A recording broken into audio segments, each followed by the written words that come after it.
Selamat malam. Ini nggak banyak bicara, cuman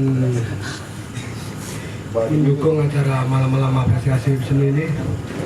Semoga acara-acara kita bisa semakin bagus dia dari yang lain. Dan teman-teman yang belum sempat datang kemari, tolong ada acara-acara kami di sini kompak datang tiap kegiatan-kegiatan yang kami adakan, yang malam-malam yang telah ditentukan sama Pak Kapolsek. Oke, gitu aja. Terima kasih. Assalamualaikum warahmatullahi wabarakatuh.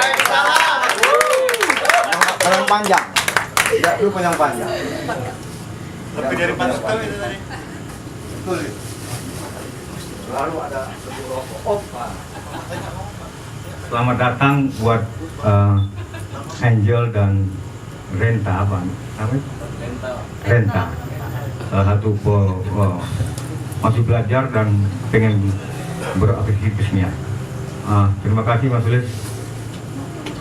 Sedikit tapi memaksa. Awas kau nggak datang. ya mengajak. Cuma 2 bar gitu, itu 8 ketuk loh. Oh, gitu. Ya mungkin terakhir kita kedatangan gue star di bidang sastra, yang orang bilang dia udah dedengkotnya sastra atau sastra lisan di Kepri. Paul Sastra, ya. Bung Tarmi di Rumah Hitam Pala.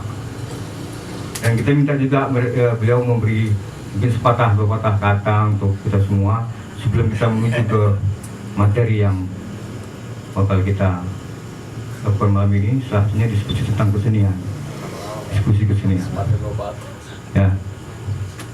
Ya silakan Bung Tarmi di Rumah Hitam.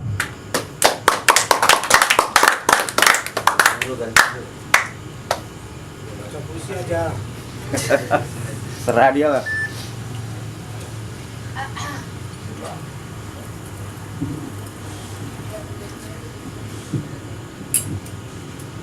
Assalamualaikum warahmatullahi wabarakatuh. Tadi banyak berbicara tentang semangat. Saya pikir apapun ceritanya, toh tidak ada yang menyuruh kita jadi orang kesenian. Ini perlu, salah satu yang perlu. Saya tidak pernah ada orang menyuruh saya jadi seniman. Dan saya kira tidak ada alasan, karena tidak ada orang yang menyuruh kita jadi seniman, tidak ada alasan bagi kita mengatakan ini tidak peduli, ini tidak tahu, ini terabaikan segala macam. Karena ini pilihan, kalau tidak jangan jadi orang kesenian. Ya, saya jadi orang kesenian itu dulu selangkah Bang Pik. Ketika itu dulu Bang Pik ini sudah naik ke kelas 3 Sekolah Menengah Karawitan Indonesia. Beliau jurusan karawitan. Lantas saya datang, Bang Pik, saya juga mau jadi seniman. Saya masuk sekolah kesenian. Saya mengambil jurusan teater. Sampai hari ini saya pertanggungjawabkan alma mater itu.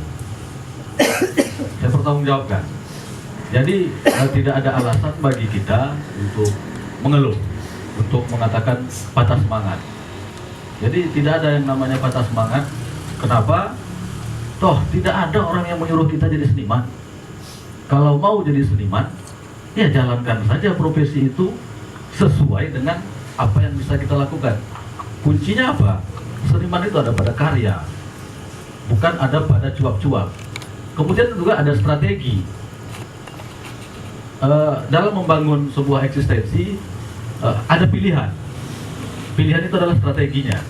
Pilihan kita seperti apa? Mau seperti ini saja, itu pilihan. Kemudian ada pilihan lain, mau lebih dikenal, lebih luas, ya ada media massa. Jadi itu tergantung kita. Saya menjalani profesi sebagai orang kesenian itu memang pilihan dari SMP. Ketika saya tamat SMP, saya tidak akan sekolah kalau tidak sekolah kesenian. Nah, tamat SMP saya sekolah kesenian. Setelah tamat sekolah kesenian, saya pertanggungjawabkan alma mater itu sampai hari ini. Banyak teman-teman seangkatan saya, banyak teman-teman seangkatan Bang Pik Mereka selesai dengan main di sini, main di sana, main di sini dapat uang, selesai gitu. Ada itu pilihan juga gitu. Silakan. Banyak. Ada yang main di hotel A, ada yang dikontrak di hotel B, ya banyak. Ada lagi pilihan menjadi orang kesenian yang juga membangun sebuah usaha-usaha, mempopulerkan diri. Karena apa? Mempopulerkan diri itu penting bagi sebagian teman-teman yang memilih jalur itu gitu. Mereka dengan posisi yang dikenal banyak orang, itu juga akan memudahkan kita untuk hidup jadi orang kesenian. Mohon maaf, saya sejauh ini memang saya membangun strategi bagaimana saya dikenal tidak hanya di Kepulauan Riau. Saya ingin dikenal oleh dunia kesenian di Indonesia. Saya ingin dikenal oleh dunia kesenian Asia. Saya ingin dikenal oleh dunia kesenian itu sendiri, dunia secara umum. Nah, dalam interaksi berkesenian itu, ya saya bertemu banyak orang. Kalau di dunia kesusastraan, ya saya bertemu dengan sastrawan Prancis, saya bertemu dengan sastrawan Rusia, saya bertemu dengan sastrawan Jepang dan segala macam pada forum-forum sastra gitu. Untuk sastra, begitu juga saya kira untuk genre yang lain. Nah, untuk bisa sampai ke sana itu karya. Kalau karya seperti saya di sastra itu ada namanya proses kurasi. Sebelum suatu pertemuan peristiwa sastra, baik itu tingkat Kepulauan Riau, Sumatera, Indonesia, Asia, dan dunia, itu ada namanya sebuah tim yang menentukan siapa orang-orang yang layak diundang ke peristiwa itu. Nah, tim ini namanya tim kurator yang mengkurasi karya-karya. Nah, karya dikirim, kemudian kalau karya itu memang layak, itu dia akan diundang. Nah, ini pengalaman juga ketika saya menjadi kurator Temu Sastra Indonesia di Ternate 2011 yang lalu. Itu kami 11 orang sastrawan Indonesia yang ditunjuk oleh panitia untuk menjadi tim seleksi yang menentukan layak tidaknya seorang sastrawan itu diundang ke forum itu. Nah, 11 orang itu termasuk dari Kepulauan Riau. Nah, saya ketika itu dipercaya untuk itu.